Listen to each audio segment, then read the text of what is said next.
Hey y'all, good morning. It is Asia, the fumbling farmer, out here in zone 8A. And today we are going to be attempting to show you how to trellis squash. And then I'll take you on a little tour around the garden just to see how things are going. So let's start off by looking at my supplies first. So in order to trellis squash, you are going to need, well, I just always have my trusty bug vacuum there in case I need to suck up any scary things, especially working with squash and they have like those big old brown squash bugs on it and stuff like that. Yeah, so I take that with me. You need some kind of string to trellis with. So I found this stuff on, I made like a Temu, however you say it, order. And it was in their gardening thing for trellising, and it's like a fabric. It's a little bit stretchy. But I have also used gardening tape that you can find at any big stores or on Amazon, and so that's that. So I have my scissors that I use to cut these into strips, and then you're going to need some shears, and that's pretty much all you're going to need. Alright, so I'm going to get you set up so that I can have my hands free and do this at the same time. So we're going to see. But let's look at the squashes first. Is squashes plural for squash, or is it just squash? One squash, many squash? Many squashes. I think it's squash. Okay. So I have my string here, right? Two types of squash growing in the garden. So the first one, this I got from the garden at my job. And they said, hold on, there's a little bug here. I could use my bug vacuum, but I didn't want to get it away, so we're just pinching it. These are the little ones that they grow up to be the brown ones that I'm scared of. But if you can get them when they're young, they're not as scary. Okay, anyway, so you have some squash that are vining squash. I got these from my job. They have a garden there and they had extra little transplants. So I didn't know what it was exactly or how its growth habit would be. They told it was just labeled summer squash. So I was like, okay, summer squash. I put it kind of in my summer squash bed here, and I didn't expect it to be growing this tall. But luckily I had some of these stakes, so hopefully that will be good enough. And all I'm doing with these, and I'm just going to show you an example, is just taking it gently, pulling it up against the stake, and then tying the string around it. And so here I have an example here, and then I have another one over there. So you have those. You have the vining squash that grow up, and those are pretty self-explanatory in how to do it. But then you have like these bush type squash here. I think these are some kind of zucchini, right? And these are the ones that people are like, how do you trellis that? Okay, so I'm going to try to show you today. Let me go ahead and get the camera set up. Okay.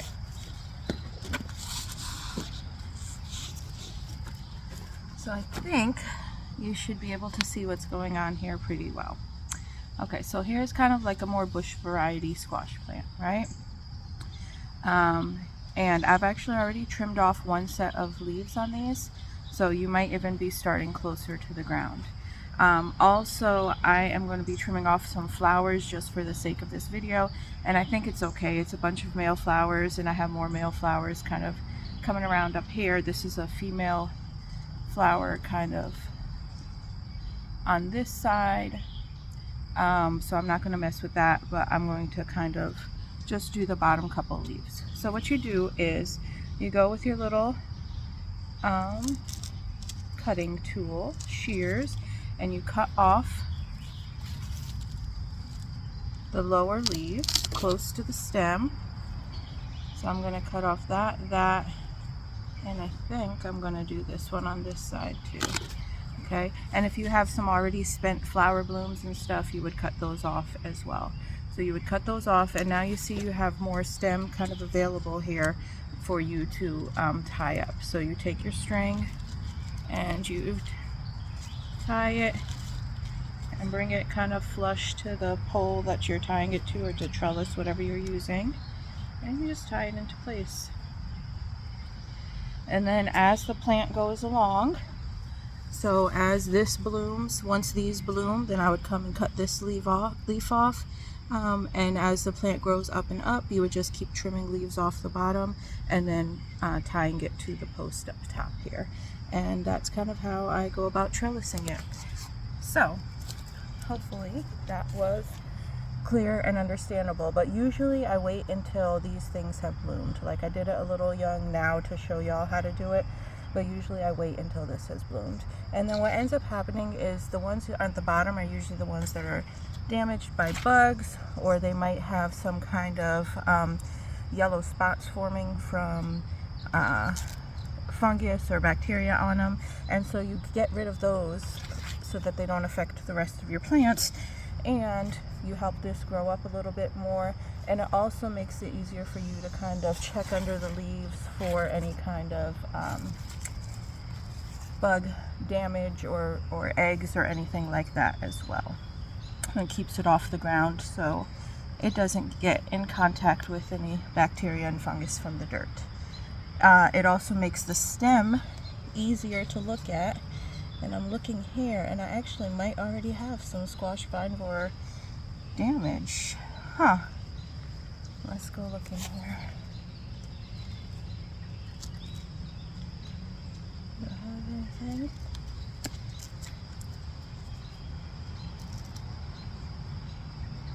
I don't know, y'all. I don't know if this split or if it's vine borer.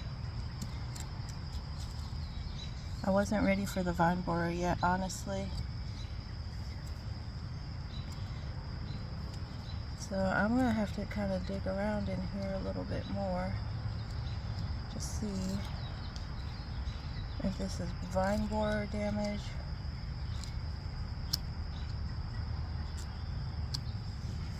or if this is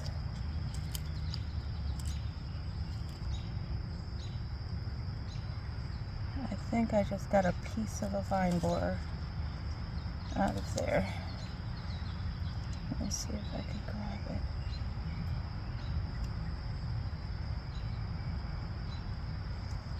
I think that might be a piece of a vine borer. Or is that just inside of the squash?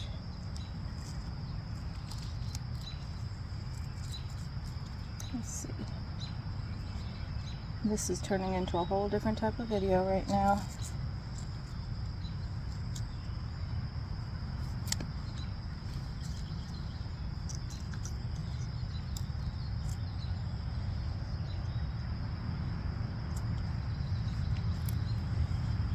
Okay.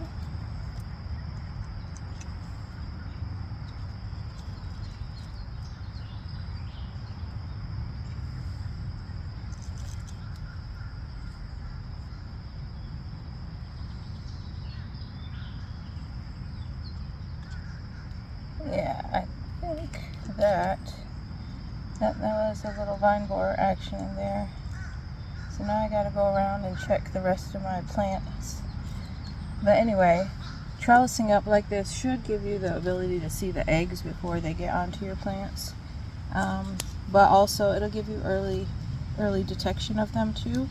Like usually you don't realize there's a vine borer in your plants until all the leaves start to wilt, and then it's too late. Then it's already got into your plants.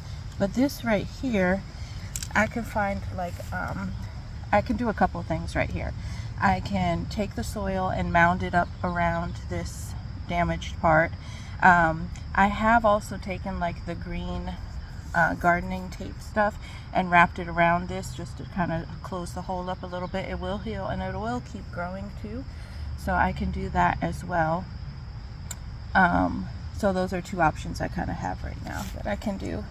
But I do want to go in here. I'm going to spray it with some BT into that hole just to make sure nothing else is alive in there. And we can go and check the rest of our plants and see if anything else is going on. So let's go do that. I just go walk you around. This one here looks pretty good. Okay, let's go around.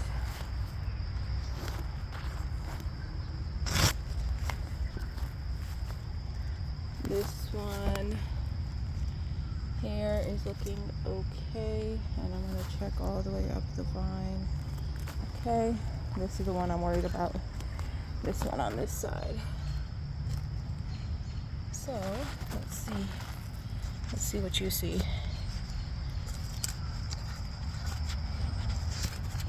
Don't fall over. Hold on, I gotta get your camera yourself. My people right. Get y'all right. Okay, there we go. And I think it would help if you were bent down a little bit.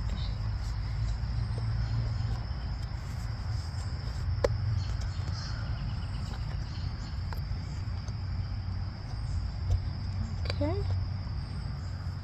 Let's look around here. I'm feeling around. I don't see any gaps or holes in it. So I think, oops, sorry, my knee was in the way. I think this one is okay. So let's go back to that other little dude over there. Here's some other stuff to look at. These are potato flowers. Actually, you don't need potato flowers, and they form a little green fruit that is poisonous. And so I think what I'm going to end up doing with these is I'm just going to go ahead and trim them off, because I don't want the energy going into making the flowers and making the fruit. I want the energy from the potatoes going into the ground and making me some potatoes. All right, that's a little side quest. Let's go back over here. All right, so this poor buddy, I think for today I'm going to snip off this old one that I had here that is not quite so tight. The shears actually don't cut these strings well. That's why I had the scissors out with my supplies. This is trellis stuff here, and I actually have a whole bucket full of, or pot full of compost next to me. So I think I am going to just try to mound up some soil around this.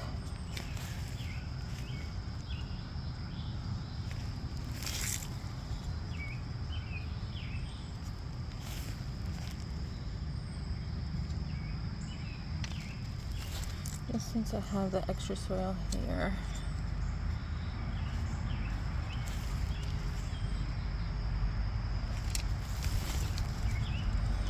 Actually, I have no idea what I'm doing right now.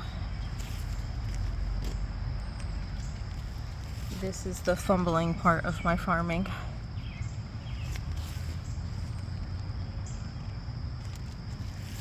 So we'll see if this was able to kind of, oh, I meant to put that BT spray in it first too, didn't I? All right, I might come back and unmound it and then BT spray it and then go from there. Okay, so we will see. Whew, y'all, that turned out a lot more exciting than I thought it was going to be. So let me get y'all right again. There's the sky. We almost back. Here we are. Okay. So hopefully that helped you with how to trellis squash, and hopefully it helped you kind of see something that you could do with the squash vine borer if you find some kind of issue in your plant. Let's go get our BT spray. We're gonna do that first. I get, like, when I'm gardening by myself, not on video, like on video, I know this is gonna sound crazy, I try to stay focused, but when I'm gardening by myself, like, it's just running from random job to random job, and I'll be doing one thing and I'll be like, oh, that needs to be done. I'll stop and do that and be like, oh, I need to finish that. I'll go back and do that. Then I'll be like, oh, that needs to be done, and go back. It's a mess. But I like it. I don't have to have like any structure to it. I can just make sure all the job gets done eventually. All right, this is the BT spray. It's from a natural bacteria, Bacillus thuringiensis. Wow, I was trying to read that backwards, like in the camera, and read the funky word too. Genesis. Okay, anyway, we just gonna call it BT.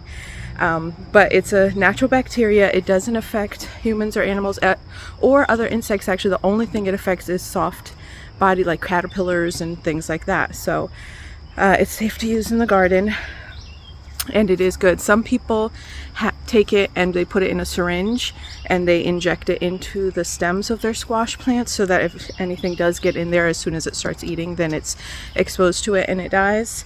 But I haven't gotten that deep yet. I'm not like syringe gardening yet. I said yet though. All right, so I'm gonna uncover this plant, spray it, the hole that I dug out the thing with some of this, and then cover it back up again. And then we'll go take a little tour of the rest of the garden. Okay? All right.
Alright, so that's done there. I'm also just going to spray around the base of my other squash plants too here, just so that, just in case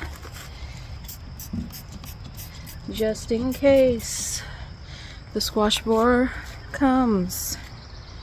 That's why I'm spraying. Okay.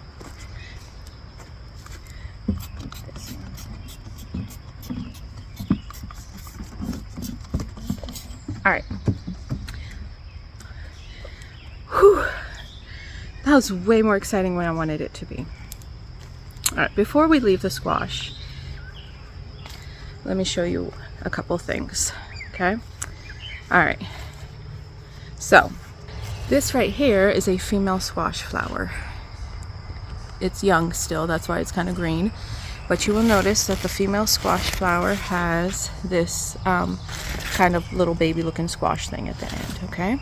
A male squash flower looks like this, okay?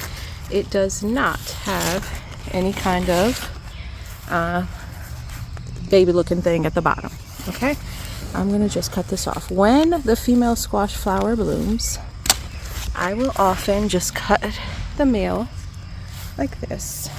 Okay, all right, there's a reason I cut this off too. There's a ton of little bugs in there.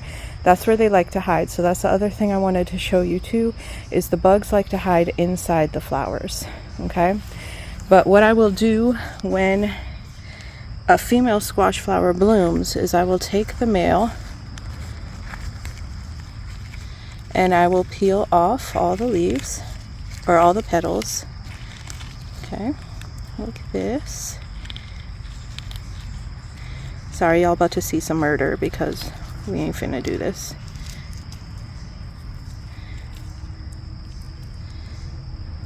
Okay, so check the insides, y'all. Check the insides of your squash plants, cucumber plants, of the flowers. That's where they're hiding. So this is where all the pollen is on your plant.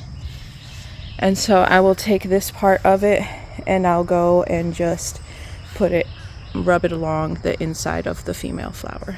Okay, now some people like to just take a paintbrush and put a paintbrush in here and then paint it so that this still exists for pollinators to use, and it still exists for if another plant female flower blossoms, you still have a male plant there. But I don't remember to keep a paintbrush out and clean and all that stuff, so I just do this. Okay, and then I say thank you, buddy, for your sacrifice, and I put them there. All right, Okay, that's where. Let's go talk about something else. Hey y'all, it is me. I'm here, Future Asia. So I was watching through that video and trying to edit it, and I realized that if I continue on with the garden tour right now, this video is going to be like an hour long, and that is just a very long video. And I know my attention span is like a good 20-30 minutes if on a good day, and I don't expect your attention span to be any longer than that. So I think what I'm going to do is I'm going to cut off the video right here and just make this an informational video about squash, because that's what ended up happening.